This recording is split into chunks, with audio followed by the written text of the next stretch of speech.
Assalamualaikum warahmatullahi wabarakatuh. Perkenalkan, nama saya Tias Kararum. Saya dari SDN 3 Minarjo. Saya kelas 6 SD. Pada kesempatan kali ini saya ingin menceritakan tentang asal-usul Blora. Menurut cerita rakyat, Blora berasal dari kata belor yang berarti lumpur. Kemudian berkembang menjadi bloran yang akhirnya sampai sekarang jadi lebih dikenal dengan nama Blora. Blora berasal dari kata wai dan lorah. Wai berarti air dan lorah berarti jurang atau tanah rendah. Jadi nama Blora berarti tanah rendah berair. Ini dekat sekali dengan pengertian tanah berlumpur. Blora era kerajaan. Blora di bawah Kadipaten Jipang. Blora di bawah Kadipaten Jipang pada abad ke-16 yang pada saat itu masih di bawah pemerintahan Demak. Adipati Jipang pada saat itu bernama Arya Penangsang yang lebih dikenal dengan nama Arya Jipang. Daerah kekuasaannya meliputi Pati, Lasem, Blora, dan Jipang sendiri. Akan tetapi, setelah Jakatingkir atau Hadiwijaya mewarisi tahta Demak Pusat, pemerintahan dipindah ke Pajang.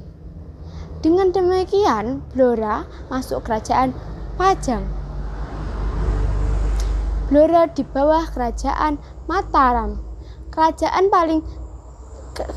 Pajang tidak lama memerintah karena direbut oleh kerajaan Mataram yang berpusat di Kota Gede, Yogyakarta. Blora termasuk wilayah Mataram bagian timur atau daerah Bangwetan. Pada masa pemerintahan Pakubuwana I pada tahun 1704 sampai 1719, daerah Blora diberikan kepada putranya yang bernama Pangeran Blitar dan diberi gelar Adipati. Luas Blora pada saat itu 3 karya. 1 karya sama dengan 1 hektar. Pada tahun 1719 sampai 1727, Mataram dipimpin oleh Amangkurat IV. Sehingga sejak saat itu Blora di bawah pemerintahan Amangkurat IV.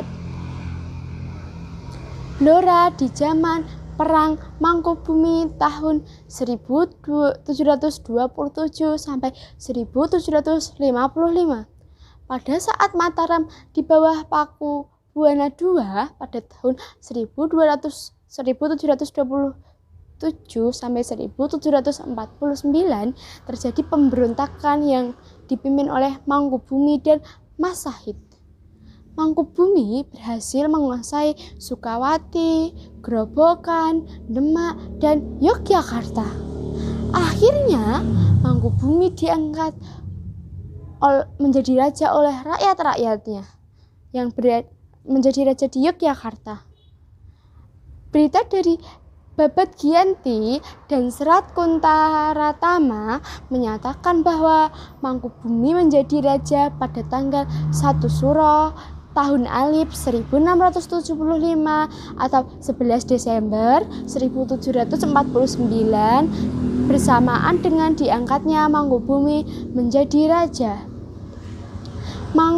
Maka diangkat pula para pejabat yang lain, diantaranya adalah prajurit Mangkubumen Wali Tikta menjadi Bupati Blora.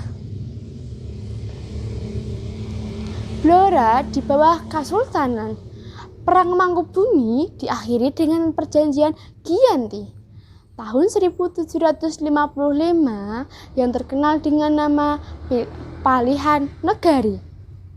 Karena dengan perjanjian tersebut Mataram terbagi menjadi 2 kerajaan, yaitu Kerajaan Surakarta di bawah Buwana III, sedangkan Yogyakarta di bawah Sultan Hamengkubuwana I.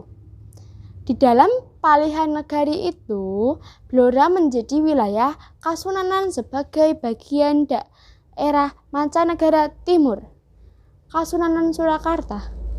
Akan tetapi, Bupati Wali Tikta tidak setuju dengan Blora masuk menjadi daerah Kasunanan, sehingga beliau mundur dari jabatannya. Blora Kabupaten. Blora sebagai kabupaten. Sejak zaman Pajang dengan zaman Mataram Kabupaten, Blora merupakan daerah penting bagi pemerintah pusat kerajaan. Hal ini disebabkan karena Blora terkenal dengan hutan jatinya.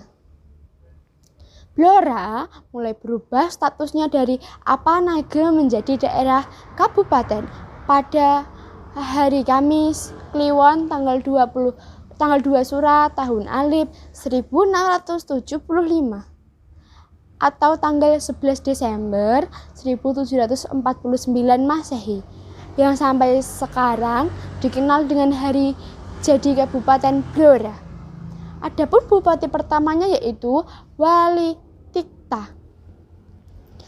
Perjuangan rakyat Blora menentang penjajah. Perlawanan rakyat Blora yang dipelopori petani muncul pada akhir abad 19 sampai awal abad ke-20. Rakyat Blora, perlawan petani ini tak lepas dari semakin memburuknya kondisi dan ekonomi penduduk pedesaan pada waktu itu. Pada tahun 1882, pajak kepala yang diterapkan oleh pemerintah penjajah sangat memberatkan bagi pemilik tanah atau petani. Di daerah-daerah Jawa, kenaikan pajak telah menimbulkan pemberontakan petani, seperti peristiwa Cilegon pada tahun 1888. Selang dua tahun kemudian, seorang petani di Blora mengawali perlawanan terhadap pemerintahan penjajah yang dipelopori oleh Samin Surasentiko. Berikut cerita dari saya. Terima kasih telah mendengarkan cerita dari saya. Wassalamualaikum warahmatullahi wabarakatuh.